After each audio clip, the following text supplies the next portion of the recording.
So, ఇప్పుడు ఏం జరుగుతుంది ఈ హోంశాఖ పంపించడం ద్వారా? అమరావతి రాజధాని అనే ఆ విషయానికి సంబంధించిన చట్టబద్ధత వస్తుంది. ఆ చట్టబద్ధత రావడం ద్వారా అమరావతి రాజధాని ఇక్కడ కాదు ఇంకెక్కడో, ఇంకెక్కడో అని చెప్పుకోవడానికి సంబంధించిన అవకాశం లేకుండా పోతుంది.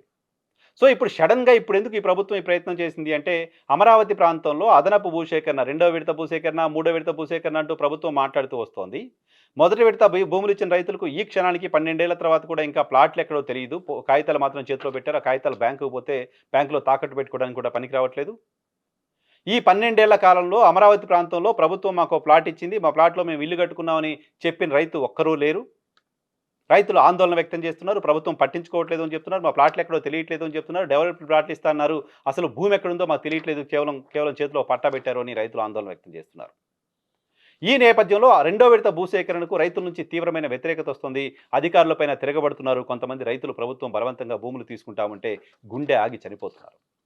ఇటువంటి పరిస్థితుల్లో ఆ రైతుల్లో ఒక ధైర్యాన్ని నింపడం కోసం, రాజధాని మళ్ళీ ఏం మారదు ఇక్కడే ఉంటుంది అని ఒక కాన్ఫిడెన్స్ ఇవ్వడం కోసం, భూసేకరణ చేయడం కోసం ప్రభుత్వం హడావుడిగా ఇటువంటి చట్టబద్ధత ప్రకటన చేసింది లాంటి ఇంప్రెషన్ కలుగుతోంది. అటువంటి ఇంప్రెషన్‌కి బలం చేకూరాలని ప్రభుత్వం వ్యవహార శైలి ఉంది.